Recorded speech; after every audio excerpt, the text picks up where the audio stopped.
อนุโมทนาคุณตาคุณยายญาติโยมสุขุสุขคนวันนี้วันพระอีกวาระหนึ่งวันพระอีกมือสองมือเลยกับตุดสงกรานต์เสาร์ของวันที่15วันที่15ตอนเสาร์ทำบุญรวมญาติวันที่15ตอนเสาร์สงดูกสงเหนืองหมู่เฮาคันจิตาเตรียมหยังไหวก็ตาเตรียมแต่เดี๋ยวนี้หาหยังไหวมีศาสตร์มีหมอนมีหยังเครื่องบังสกุลคันเฮาได้ไปหลานค้าไปตลาดไปหยังก็หาเบิ่งไว้บางเทื่อกันอยู่นี่ก็สิมีแต่หมอนนะเครื่องสังฆทานที่เฮาอยากเฮ็ดเนี่ยเป็น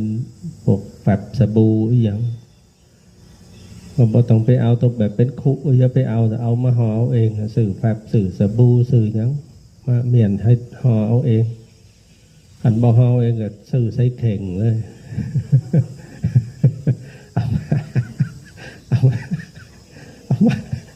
เอามาพูดละเข่งละเข่งจบเลยบ่ต้องไปลีลาหลายแล้วก็บุญใหญ่เด้วันที่14บอกเพิ่นว่าวันที่14เนี่ยก็เป็นมื้อเทเสาพาหมู่เจ้าเทเสาศาลาเฮาเด้อก็คุยไปใหญ่สร้างคงจะเทไปจนหมดสุต้นนั่นน่ะเทเสาแล้วก็เทจัก3 ต้นก่อนให้ครบพระรัตนตรัยพระพุทธพระธรรมพระสงฆ์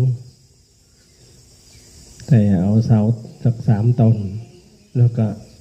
เตือพ่อใหญ่สร้างเพิ่นอยากไปเที่ยวสงกรานต์เตือพ่อใหญ่สร้างเที่ยวสงกรานต์ก็ได้กลับมาเทต่อจนแล้วเทเสาสุดนี่คงสิหลังจากติดเทเสาสุดนี่แล้วจังสิได้คุยกับกรรมการเพิ่นอีกประชุมอีกขยับไปเทละน้อยอย่าเฝ้าไปไหว้หลายมือเจ้าสิไลเจ้าวาดไปทั้งอื่น เกิดขณะเฮ็ดศาลาเฮ็ดแล้วนิมนต์ไปอยู่ทั้งอื่นหมดว่าโอ้ยบ่ไป